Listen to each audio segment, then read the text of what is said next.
Hola, muy buenas tardes a todos, bienvenidos a un video más de Resúmenes Entelequia. En esta ocasión vamos a hacer un repaso completo de toda la materia de pedagogía tal cual se da en la UNLZ, del primero hasta el último de sus textos. Básicamente el eje vertebrador va a ser la transmisión entre la conservación y la transformación del conocimiento o de la cultura. Obviamente, si tienes pedagogía en cualquier otra universidad, quédate porque seguramente los ejes vertebradores serán muy similares. Vamos a ver a grosso modo la pedagogía optimista, la pedagogía crítica o crítico-reproductivista, la pedagogía optimista crítica, o sea, las teorías de la resistencia, o en otra terminología, lo que son las teorías o racionalidades tradicional, crítica y poscrítica. Asimismo, vamos a ver el valor que tiene la transmisión precisamente como eje vertebrador de lo que significa hacer pedagogía entre la conservación y la transformación del conocimiento y el rol que tiene el hábitus en la reproducción social tal cual lo describiría Pierre Bourdieu. Así que sin más, comencemos. Si te gusta este tipo de videos donde analizo toda una materia para que puedas rendir tus parciales o finales, por favor déjame un like y compártelo con compañeros. Parece algo insignificante, pero a mí me ayuda mucho a que el canal siga creciendo y poder seguir trayendo contenido similar. Como bibliografía estaré recomendando 3 libros fundamentales que son Frankenstein Educador, Pensar la escuela y el poder después de Foucault y obviamente Los herederos de Pierre Bourdieu y Jacques-Claude Passeron, aunque obviamente vamos a estar viendo muchísimos más textos y lo voy a ir mencionando cada vez que comience uno. Vamos a comenzar con el texto de reflexiones sobre la potencialidad de la pedagogía. Básicamente este texto va acerca de qué es la pedagogía. La pedagogía no es didáctica, es decir, no se centra en la parte de enseñar y cómo enseñar, sino más bien en el qué se enseña, por qué se enseña y para qué. Es decir, la pedagogía no va específicamente de la enseñanza, sino de la educación. Ahora, obviamente también hay que ver para qué sirve la educación en nuestra sociedad, si simplemente para reproducir y legitimar el orden y las desigualdades existentes, o si es posible una pedagogía para la transformación, es decir, una pedagogía que implique una cierta responsabilidad política. Obviamente no se puede ser neutro, ya que uno es reproductivista o crítico o poscrítico, que son las corrientes fundamentalmente que hay dentro de la pedagogía. Obviamente la cátedra se plantea desde un lugar poscrítico o lo que ellos denominan un optimismo crítico. Es decir, que si bien la escuela sirve a la reproducción y la desigualdad, puede ser un lugar que sirva también para la transmisión del conocimiento y por lo tanto la democratización del mismo, lo cual posibilitaría la igualdad como un horizonte al cual alcanzar y no del cual partimos. Por lo tanto, las escuelas son lugares contradictorios. Por un lado se reproducen las desigualdades y por otro lado también se puede transformar la sociedad a través de ella.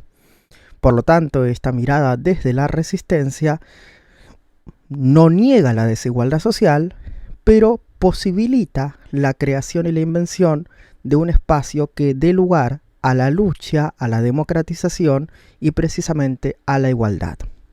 No naturalizar la desigualdad, ya que la desigualdad no es ni natural, ni genética, ni es propio de las actitudes de cada uno, sino que es producto de lo social, como veremos con Bourdieu, y precisamente debemos trabajar en hackear la escuela, podríamos decir, es decir, darle un uso distinto para el cual fue pensado. En esto es fundamental la transmisión. ¿Educar para qué? Pues fundamentalmente educar es transmitir contenidos. No se puede negar que hay una asimetría del vínculo entre quien tiene un saber y puede transmitirlo y quien está a punto de recibirlo. Ahora, cómo lo recibe es el punto fundamental. Si es simplemente copiando, imitando o haciendo una fotocopia de lo que acaba de recibir, o si por el contrario puedes realmente apropiártelo. es decir, puede ser un sujeto activo del conocimiento y de derecho que puede heredar la transmisión cultural, modificarla, revisarla, transformarla, revolucionarla o básicamente cambiarla. Entonces, la transmisión del conocimiento es el punto central y va a girar las corrientes o escuelas pedagógicas entre quienes pretenden únicamente conservar lo que se sabe, es decir, las escuelas más tradicionales, y quienes pretenden también transformarlo. La educación debe ser o es un acto político, como dice Isaverino Siede. Hay visiones optimistas de la educación, visiones pesimistas, y básicamente hay una diferencia fundamental entre ellas. ¿Qué es el optimismo en educación o el optimismo ingenuo? Pues fundamentalmente es una concepción que considera que la acción educativa, que obviamente debe ser eficaz para la transmisión del conocimiento, es el motor de los cambios y básicamente la herramienta social indispensable para que la sociedad conserve sus conocimientos y los transmita de generación en generación, fundamentalmente renovando y mejorando la calidad y la potencialidad del sistema. Obviamente, por ejemplo, aquí entran optimismos pedagógicos como los de Sarmiento, en el cual educar era educar al soberano. Bueno, ya conocen las concepciones optimistas. Frente a esto se plantea el pesimismo crítico, es decir, quienes confieren a la educación un alto grado de eficacia para la transformación, pero precisamente se lamentan de que esa transformación que ocurre es simplemente la reproducción de la desigualdad que existe en la sociedad, donde al que tiene más se le da más y al que tiene poco se le quita lo poco que tiene, donde se crea el sistema educativo un sistema de reproducción y validación del orden social bajo, por ejemplo, un currículum oculto, o simplemente convalidar y perpetuar el orden vigente, acreditando los saberes de las clases altas y desacreditando los saberes de las clases bajas. Bueno, tal cual lo plantearía obviamente los críticos reproductivistas como Pierre Bourdieu. Ahora, hay un optimismo crítico, es decir, una educación política. Se puede considerar optimismo crítico precisamente. ¿Pueden coexistir realmente una educación que pretenda ser inclusiva y transformadora y una realidad social injusta y excluyente? La respuesta es sí. Puede existir una sociedad desigual, exclusiva, excluyente, que básicamente exista una desigual distribución de capitales, culturales y simbólicos, pero puede existir una escuela que, pensada para ello, pueda convertirla, transformarla. ¿Cómo?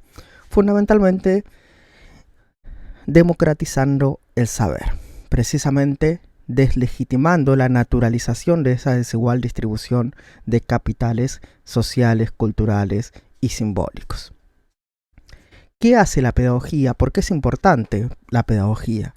Pues fundamentalmente la pedagogía cambia nuestra forma de entender y de pensar el mundo, fundamentalmente dándonos unas herramientas, unas palabras, un vocabulario. Y algunos dirán, bueno, las palabras no son muy significativas, lo cierto es que sí, las palabras crean realidades, las palabras crean horizontes, las palabras crean esperanzas o no esperanzas de un cambio y de una transformación. Por lo tanto, pensar desde el sentido común, en cambio, pensar desde la pedagogía tiene que ser distinto, ya que nos brinda herramientas conceptuales y teóricas para pensar diferente nuestra realidad.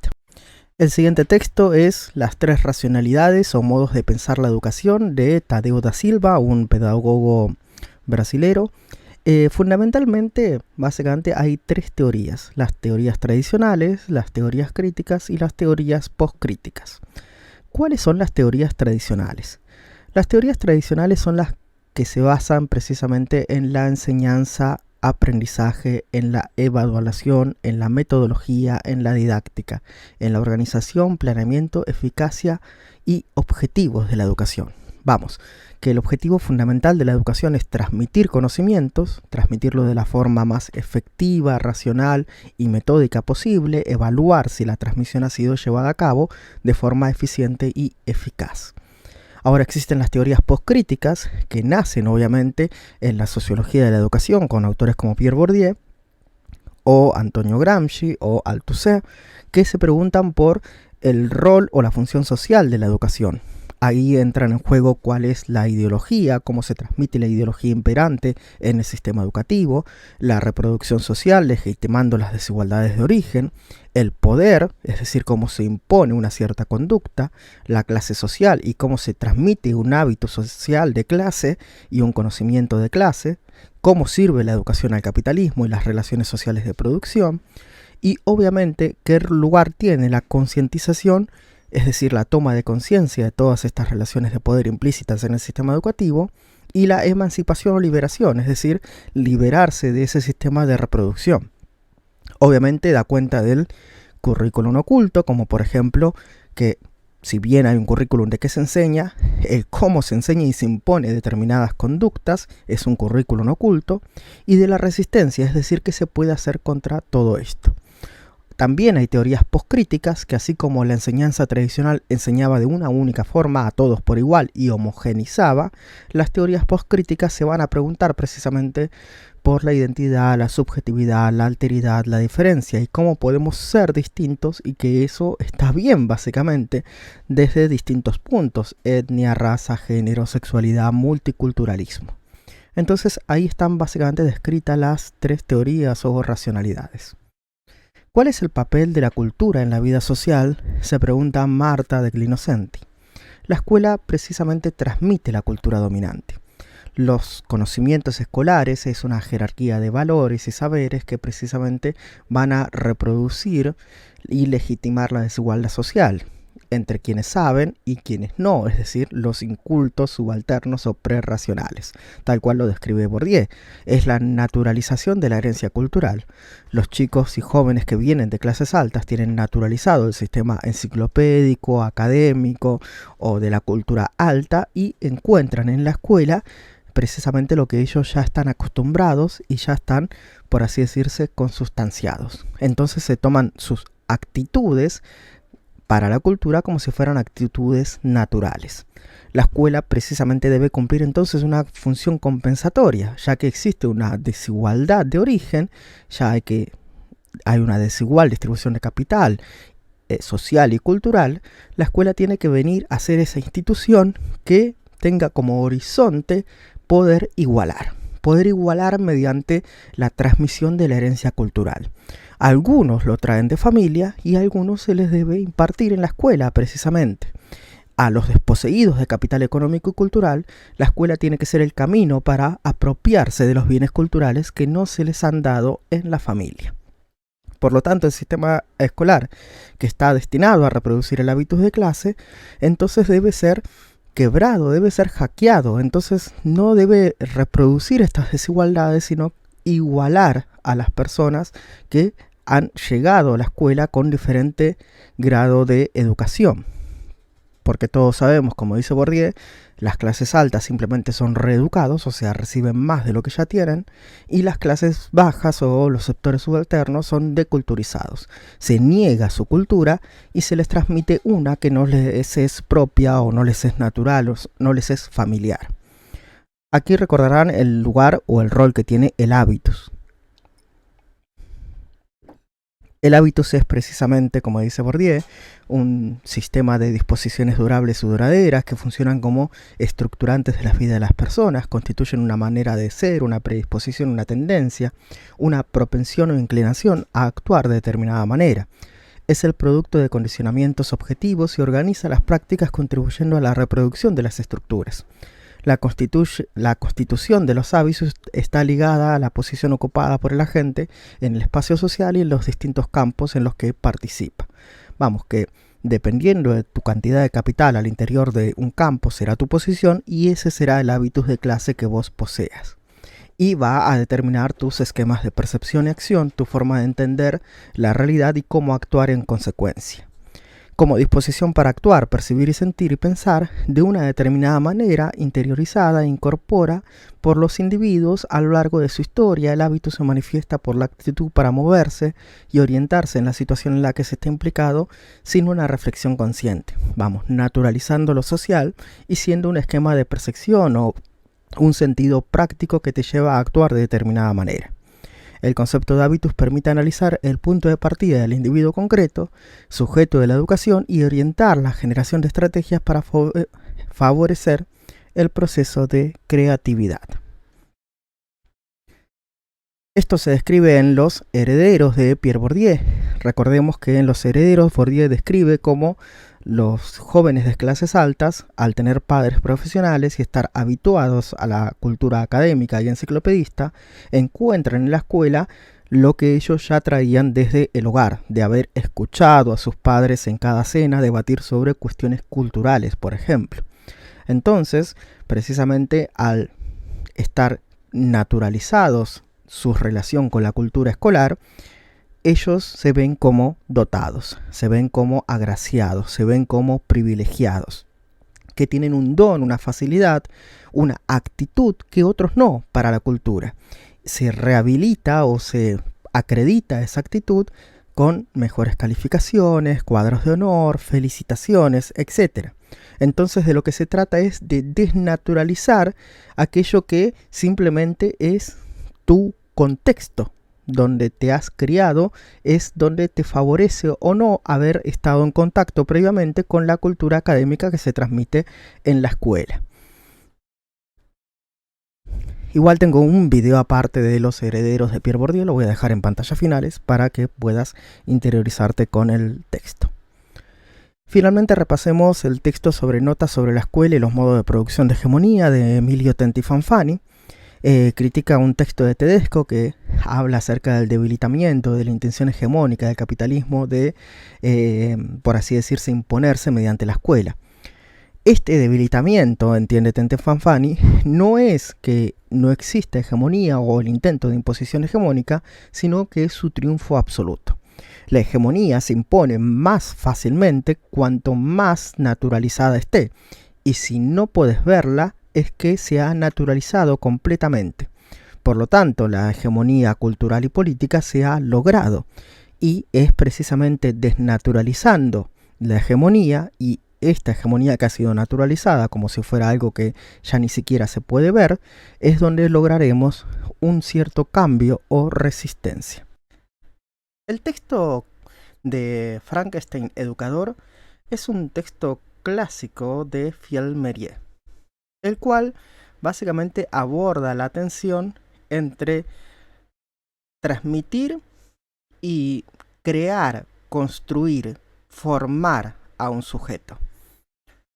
Recuerden que la metáfora del libro era como un sujeto era formado de diversas partes de otros sujetos y resultaba siendo un Frankenstein. Del mismo modo, los educadores tienden a pensar que pueden formar, crear, construir a un sujeto a su imagen y semejanza. Obviamente esto es una vanidad, y de lo que trata educar es sí de transmitir ciertos saberes que permitan al sujeto incorporarse al mundo, a la realidad social, a las costumbres y valores y ritos de su sociedad, pero no mediante la imposición arbitraria de los valores, conocimientos y costumbres que al educador más le gusten o más prefiera, es decir, no creándole como a él le gustaría, sino brindándole ciertas herramientas que le podrían ser útiles.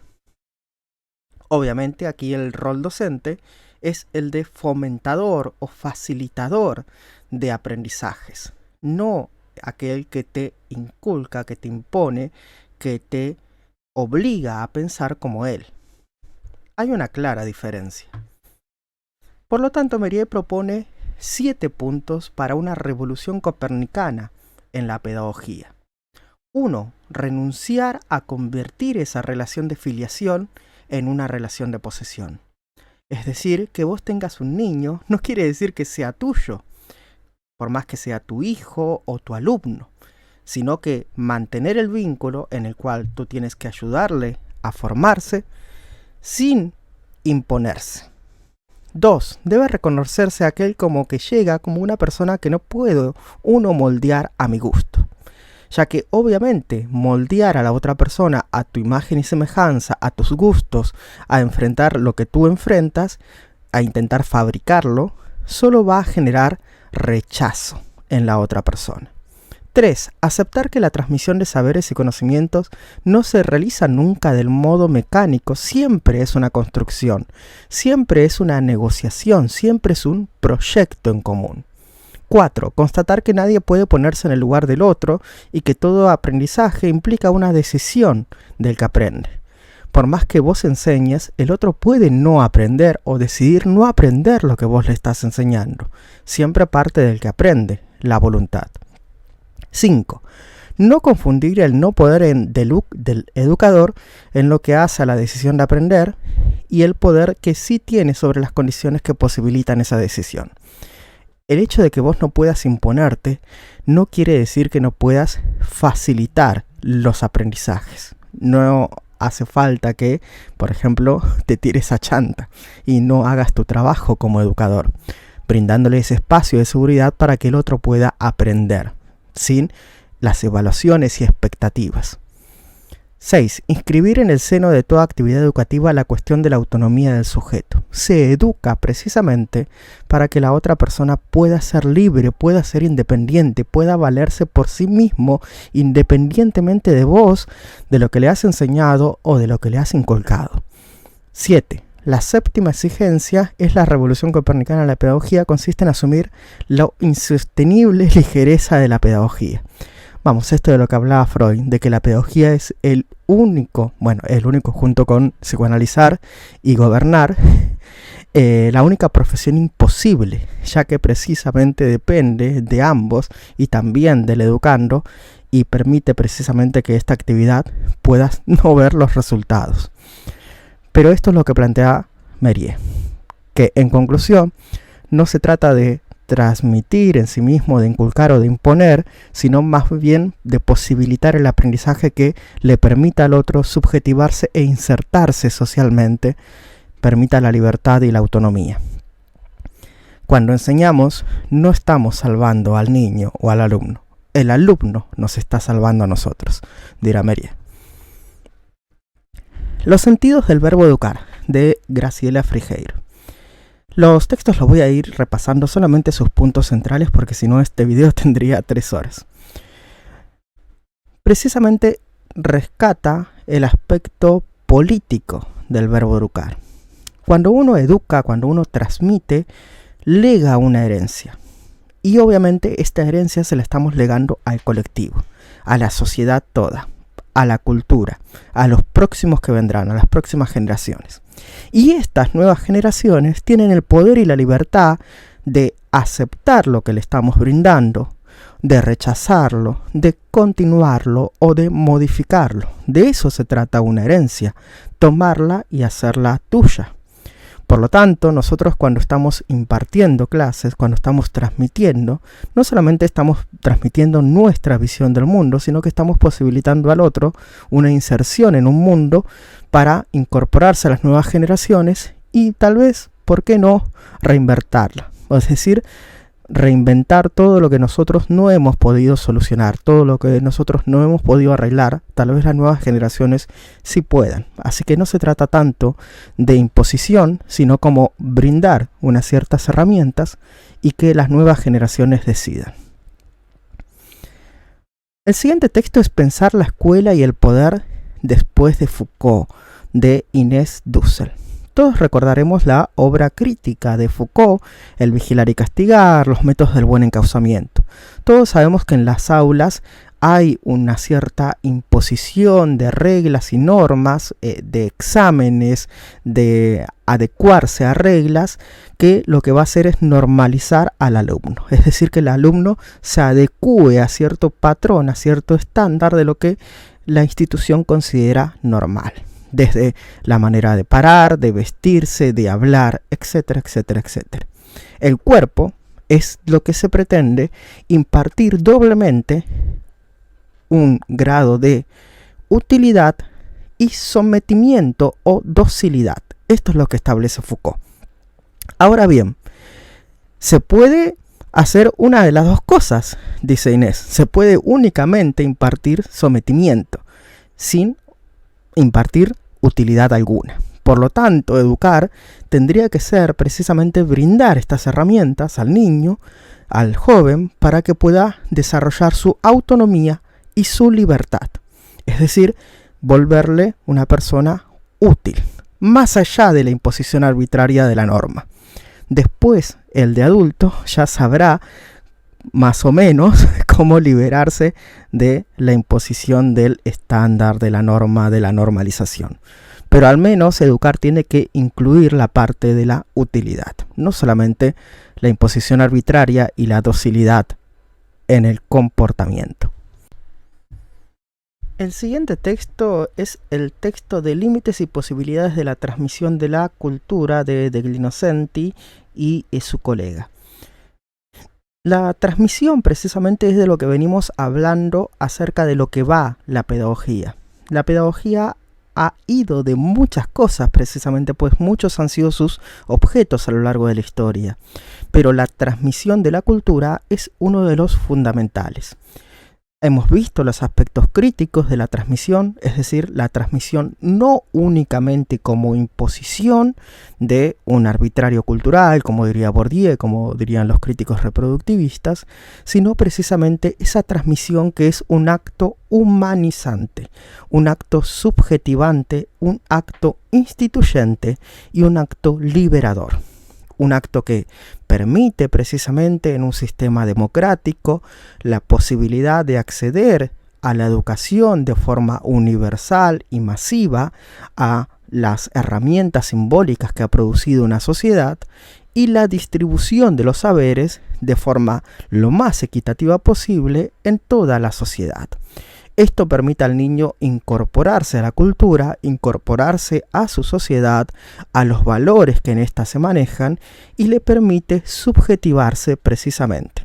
Es por esto que, por ejemplo, la educación virtual no puede reemplazar jamás a la educación presencial, por lo subjetivante, humanizante e instituyente que es el acto educativo. Por lo tanto, se entregan ciertas herramientas para la apropiación de la cultura y la recreación de la misma, ya sea para oponerse o rebelarse incluso a lo que le estamos transmitiendo o modificarlo. Esto de lo que iba los sentidos del verbo educar, es decir, resignificar la cultura. Lo que recuerdan para Heidegger significaba la palabra tradición. La tradición no es transmitir algo, sino cómo las nuevas generaciones se apropian de lo antiguo, de lo viejo. Bueno, este vínculo no es solamente un vínculo de recorte arbitrario e imposición, como diría Bourdieu, sino que simplemente tenemos que ser conscientes de que obviamente no podemos transmitir toda la cultura, ya que esto es imposible, y que debemos transmitir ciertos conocimientos sin tratar de imponer nuestra visión del mundo, nuestra forma de ser y cómo nosotros queremos que sean los educandos, los niños, los jóvenes, es decir, sin transmitirlo de forma autoritaria. Obviamente, el mayor problema de la pedagogía, por así decirse, de crítica reproductivista de Bourdieu o demás, es criticar tanto el aspecto de la transmisión arbitraria que finalmente no se transmite nada, y ese sí es el mayor acto de violencia y desigualdad y de exclusión que puede haber en una sociedad. No permitirle al niño que se apropie de saberes que otros sí pueden o que otros sí se están apropiando. Entonces, este es el gran dilema. Transmitir no de forma autoritaria, sino transmitir la posibilidad de aprender y de apropiarse de determinados saberes. Ya considerando que no transmitir sí sería un factor de exclusión social. De esto van los últimos tres textos. Educación, pobreza e igualdad, del niño carente al sujeto de educación, de Pablo Martínez, en el cual se aborda precisamente los problemas que vivimos durante la década del 90, el vaciamiento del sistema educativo, la imposición de políticas económicas neoliberales. La educación fue vista como un espacio no solamente educativo, sino como el único reducto a donde llegaba el Estado a las comunidades. Se la vio como un merendero, se la vio como un punto de posta sanitaria, se la vio como un punto de trabajo social para que los niños pudieran acceder a educación y a otros bienes como la salud que no podían acceder de ninguna otra forma, ya que se había vaciado los aparatos públicos que brindaban esto. Ahora, el gran problema de ver a la escuela como la que tiene que solventar todos los problemas de la sociedad es precisamente que se deja de lado el aspecto educativo y el aspecto de la transmisión. El niño carente, el niño pobre, como se le llamaba en esa época, debía ser asistido en todos los aspectos, menos en el aspecto precisamente más importante, que es en el aspecto educativo. Y al considerarlo pobre, y también pobre simbólicamente, como alguien que no era capaz de aprender, entonces no se le exigía ni se le enseñaba, colocándole precisamente en una posición de aún mayor vulnerabilidad, donde no podía cambiar su situación, ni siquiera aprendiendo. Por eso es que se debe cambiar del sujeto de la carencia al sujeto de la posibilidad. Que alguien sea pobre no quiere decir que alguien sea incapaz, y mucho menos incapaz de aprender. El siguiente texto es Pedagogía de la Esperanza y Escuela Pública en la Era del Desencanto, de Pablo Gentili. En este texto precisamente nos remarca esta rara paradoja, donde no se espera nada de la escuela porque se la cree incapaz, porque se la cree en crisis, como se la cree como ineficiente, pero a la vez se la acusa de todas las penurias que sufre la sociedad. Si hay desempleo es porque la escuela no capacita bien a los futuros trabajadores para que se puedan insertar en el marco del trabajo, del mercado laboral. Si hay violencia es porque la escuela no transmite valores y precisamente no hace que la sociedad pueda ser más unida o cohesionada. Es decir, se atribuyen todos los males de la sociedad a una escuela deficiente. Ahora, se debe abogar por una pedagogía de la igualdad. No esa igualdad formal de, bueno, todos somos iguales ante la ley, sino como esa igualdad real, como esa igualdad que es el horizonte al cual alcanzar. Parte de lo cual es identificado con la posibilidad de acceder a una educación, a la transmisión cultural. Y por lo tanto, la calidad educativa no va acerca de simplemente pruebas estándares que puedes tomar a todos los niños y luego decir quién es más capaz o cuál es menos capaz. Eso sería exactamente lo contrario. La pedagogía de la esperanza precisamente se fortalece en la intervención, en la participación y la fiscalización de las comunidades en los asuntos que conciernen a su propia vida, sus propias demandas, sueños, ilusiones y necesidades. El último texto también es de Pablo Gentili y es Educar contra la humillación. Precisamente de manera general, el actual torrente de discursivos apologéticos acerca de la importancia de la educación, ya saben, el desarrollismo, la idea de que la educación es el que brinda todas las herramientas para la inserción laboral y para el desarrollo profesional y para que te insertes en un mercado laboral competitivo y que seas cada vez más rico, que puedas ascender socialmente y que puedas acceder a un nivel de vida y comunidad nunca antes visto porque, bueno, tienes riqueza, prosperidad, estatus, etc. Todo lo cual es paradójico, porque si aceptamos que en nuestras sociedades los que llegan a ese altísimo nivel de vida, de clase media alta o clase alta, podemos entender precisamente que fomentar una educación para todos por igual no está permitiendo que todos accedan a ese lugar, sino que unos pocos que han sabido insertarse en el nicho de mercado que les fue conveniente en ese momento son los que accedan a ello.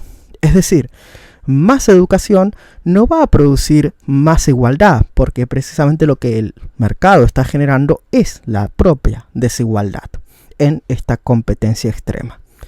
Así, la educación no vale en tanto que nos permite un mejor nivel de vida o un mejor nivel profesional o un mejor grado de inserción en el sistema de la riqueza, porque se ve que para eso no es muy eficiente, sino que vale en tanto que nos humaniza, nos devuelve nuestra dignidad y nuestro derecho inalienable de no ser humillados por este sistema de justicia, pobreza, desigualdad y exclusión, de negación de oportunidades. Hasta aquí nuestro brevísimo, curioso y caótico repaso por todo lo que tiene que ver con pedagogía para el segundo parcial de la UNLZ. Si quieres que prepare para el primer parcial o para el final ya todos los temas a la vez, o que siga con temas de pedagogía en general, por favor, ya sabes qué hacer. Déjame un like, compártelo con compañeros. Si este video llega a 1000 likes o así, haremos una parte